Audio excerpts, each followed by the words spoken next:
ജീവിതം നമുക്ക് പഠിപ്പിക്കുന്ന ചില തിരിച്ചറിവുകളുണ്ട്. ആദ്യത്തേത് എന്താ? മരണമെന്ന് പറയുന്നത് സുനിശ്ചിതമായിട്ടുള്ള സത്യമാണ്. അപ്പോൾ മരണശേഷം നമുക്ക് എന്തായി നാം മാറും, അത് എന്ത് പ്രതീക്ഷയാണ്, പ്രത്യാശയാണ് നമുക്ക് നൽകുന്നത്, അതിനുവേണ്ടി നമ്മൾ എന്ത് ചെയ്യണം? രോഗം ഒരു ദിവസം നമ്മളെ കടന്നു പിടിക്കുമെന്നുള്ള ഒരു തിരിച്ചറിവ്.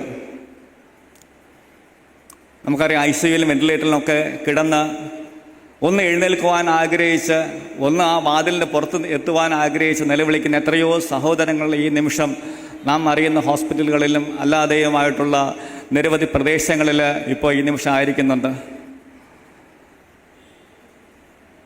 നാം സമ്പാദിച്ചതെല്ലാം നാം ഒരിക്കൽ ഉപേക്ഷിക്കേണ്ടി വരുമെന്നുള്ള യാഥാർത്ഥ്യം. ഇന്നലകളിൽ ആരോഗ്യം നേടിയത് നമ്മളിവിടെ നിന്ന് മാറ്റപ്പെടുമ്പോൾ അത് ആരുടെയൊക്കെ പേരിലാകും, നമ്മൾ ഒരു ഓർമ്മ ആകുമെന്നുള്ള ഒരു ചിന്ത. നാം ചെയ്ത തെറ്റുകളിന് നാം പരിഹാരം ചെയ്യേണ്ടി വരും.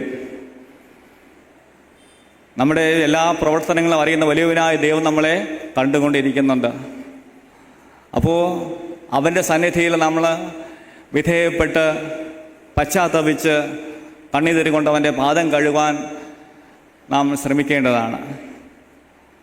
അപ്പോൾ ഇത്തരത്തിലുള്ള തിരിച്ചറിവുകൾ ഈ ലോകത്തിൻ്റെ വളരെ നീർക്കുമിളുകൾ പോലെയുള്ള ഈ ലോകത്തിൻ്റെ ശുഷ്കമായ നമ്മുടെ ജീവിതത്തിൻ്റെ തിരിച്ചറിവുകൾ നമ്മൾ സ്വയം നേടിയെടുക്കേണ്ടതുണ്ട്.